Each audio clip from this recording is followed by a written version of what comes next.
Alright, hi guys. So this is the first demo that I'll be showing you in paper mache, specifically in relation to how to make or how to start building our paper mache relief. So materials that you guys will need, so you'll need two 9x9 9x9 inch cardboard squares. These will be the base for the relief that we're going to be building. So if you can, try to find like an old cardboard box so you have this kind of sturdier corrugated cardboard.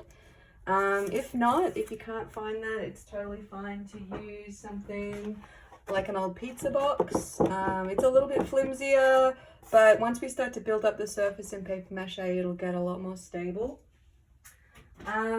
So I found these two pieces of cardboard. There's a little fold in them, and that's totally fine because once we start putting the paper mache on top, it'll make it a lot more stable. So also you'll need to gather some old newspaper, or these are just catalogs that come in the mail. So this is essentially like free art materials that get delivered to your door. So you'll need a whole bunch of that. Even if you can't find some of that, even like things like old envelopes, any sort of paper that you can, it's kind of going to go in the trash anyway, that you can rip up and turn into strips, should work. Any kind of paper at all that you can find. You'll need to get some Elmer's glue, or any kind of white glue. You can, if you have wood glue at home, that can work. I don't currently have Elmer's glue. I'm waiting for it to come in the mail. But I did find, I have this stuff here called Mod Podge, which is essentially like an already watered down version of Elmer's glue. So we'll need that later on to create our paper mache paste. If anyone's having issues, if you don't already have Elmer's glue at home, or a substitute that you can use, we can make paper mache glue out of a mixture of flour, water, and salt. At this point in time, I prefer everyone, if you can try to find some Elmer's glue, that's better. Just because we're not using like food supplies or anything like that right now. And also because the paper mache mix sometimes can be a little unstable, or it can go moldy. So generally, Mod Podge or Elmer's glue or wood glue, anything like that, generally is a bit more archival, and the work will last a bit longer and it won't rot. So for this stage as well, we're going to need some kind of tape. If you have masking tape or painter's tape at home, that's perfect. I can't find any at home right now. So I do have this just like gift wrap tape, scotch tape, that'll work fine. This is just to sort of like help stabilize the initial layer before we start doing paper mache over the top. So I've gone ahead and I've drawn my before and after on my two pieces of cardboard. So I've just done this in Sharpie, just so that you guys can see it a bit more clearly in the demo. So yeah, I just drew the same kind of vase guide that I had originally on the plaster cast that we did in class. And so the before is just he's hanging out, and the after is that he's grown arms and legs. So just a really simple kind of transition between the two panels to show before and after. So for the sake of the demo, I'm going to just work on the before panel. I'm going to show you how we can start to sort of build up a relief, build up a sculptural surface before we start to lay the paper mache down over the top. So a really simple way that we can start to do this is if you take pieces of newspaper and you sort of scrunch them up.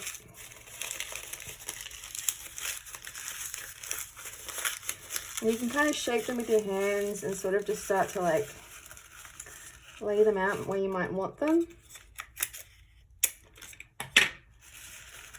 So I'm just going to follow this line and just kind of tape it down just to hold it in place.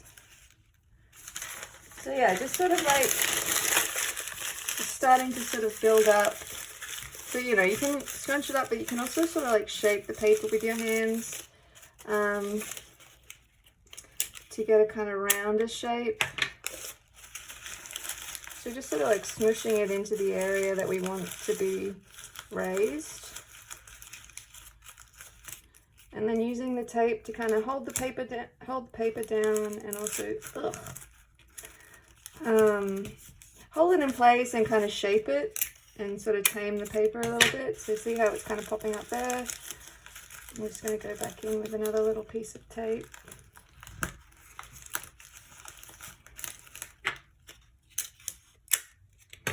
Like, it looks kind of messy, but we're just really trying to form just sort of a basic armature that we're going to lay the paper mache over the top. So you do sort of like want to kind of keep within the lines so that you don't end up with this kind of blobby shape.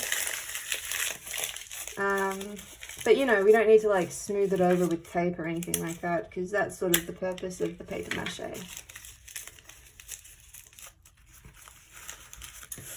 So I'm just going to get in around here.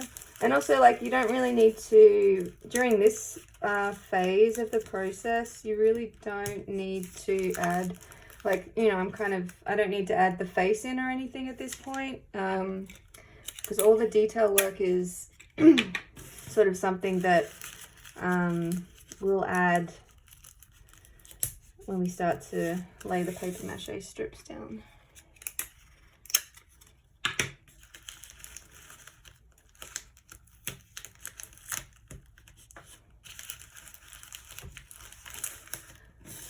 So I'm sort of starting to get there. You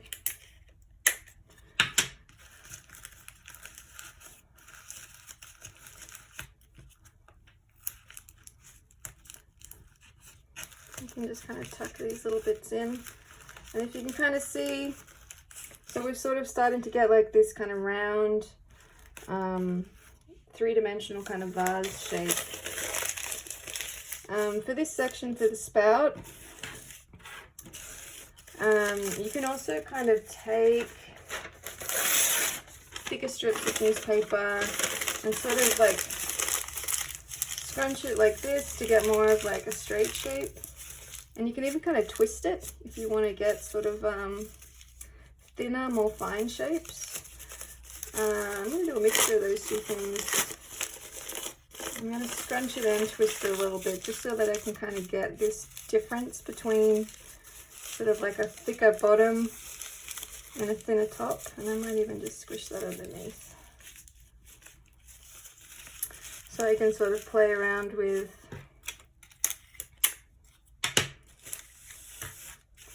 getting this sort of neck of the vessel to be kind of the right shape that I want.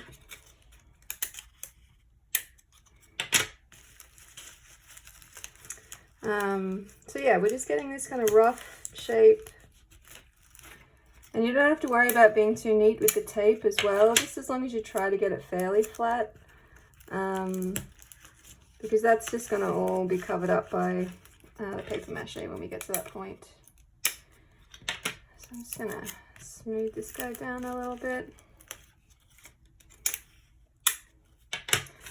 And I've got to the top and I kind of have a bit too much actually. So what I think I'm going to do is I'm actually going to trim it. I'm just going to cut this top part off. Yeah, so there we've kind of got this crisp, kind of neat top to the vase. And I think at this point, I might leave, rather than adding the lip, I might leave that and just add that when I am, when I get to the paper mache stage. But I am going to go back in and just add the base, just so they have something there. I'm just going to kind of do a mixture of like rolling and scrunching. So yeah, just kind of play around with the paper. Like, newspaper is actually a lot more sculptural than you would think. You can kind of manipulate it with your hands. You can sort of compress it a bit more. See, so yeah, so that'll fit really nicely. Just sort of a mixture of like folding and scrunching. And I might make the tape a little bit smaller too, just so I can get a bit more detail in there. Yeah, so just sort of taping it down just to kind of hold it in place. It doesn't have to be too secure because the paper mache will essentially just like be very permanent in terms of holding everything in place. I might just do a tiny little bit here just so it doesn't, yeah, great. Actually, now that I've done that, I think I am going to do the lip at the top as well. So yeah, just kind of folding it a little, and then like you can kind of just tuck the edges underneath so you get this sort of neater kind of round edge. And that's maybe, oh, that's a tiny bit too big, so I'm just going to do it a little bit more. Great. And then I'm just sort of like cutting the tape into like smaller pieces, just so that you don't lose the kind of detail that you've made in the sort of finer spots. And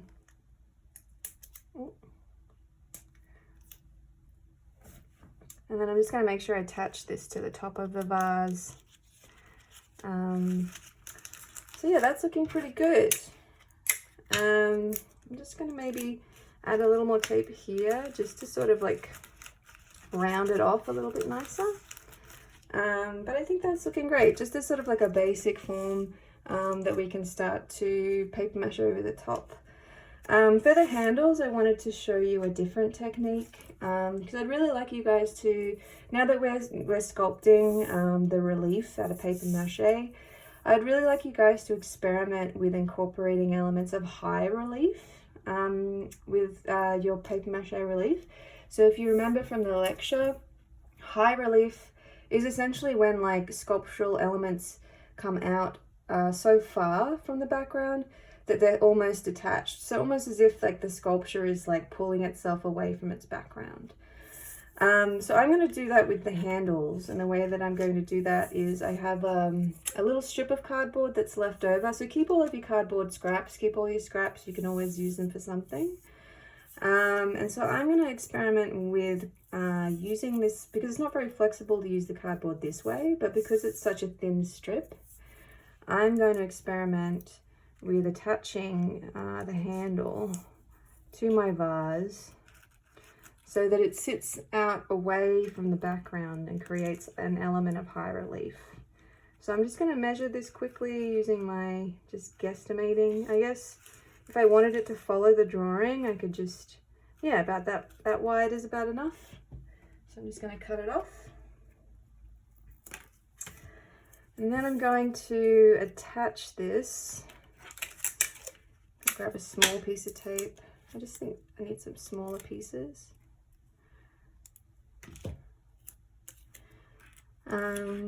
So I think the easiest way to go about this would be potentially to attach it at the top. So I think, you know, to get it to attach, this might be the tricky part, but still be raised, you kind of have to attach it not fully flat, although you could do that, but it's going to be a bit closer to the background. So what I'm going to do is I'm going to kind of twist the top a little bit and attach it sort of at an angle. So almost attaching it like this, like face down, although that might actually be better. Yeah, that seems like a better way to go about it. So what I'm going to do is I'm going to create like a tiny little fold at the end, which I can then tape directly down to the background. And you can experiment with different ways of doing this. This is definitely a time to get creative. And so then when I kind of twist the cardboard and attach it down here, see how it's raised above the background? And it's a bit of a funny shape, but I think once I go back in there and paper mache over the top, I'm gonna have to use some really fine pieces, but that's okay. Then I can really sort of start to build up the surface and sort of direct it in a way that's a bit, that's not as kind of, if it's in a kind of funny angle or something, you can sort of fix that with layering it when you're working with your paper mache. So I think this is long enough for the other side. What I'm going to do is I'm actually going to cut this one a little bit thinner, because the thinner you cut it, I think the more flexible this cardboard generally is. If you're already working with a thinner kind of cardboard, then it's probably more flexible than this is. Or an alternative as well is that you could make it out of paper. So you could rip a strip of newspaper and just doing that technique that we saw before, where you kind of scrunch it all up and twist it around. So when you twist it, it's almost like you're making like a thread or a rope. So it sort of tends to hold its structure pretty well, and but it's a lot more flexible than the cardboard. It just depends on what materials you have available at home. So yeah, I think this should work out too. So I'm going to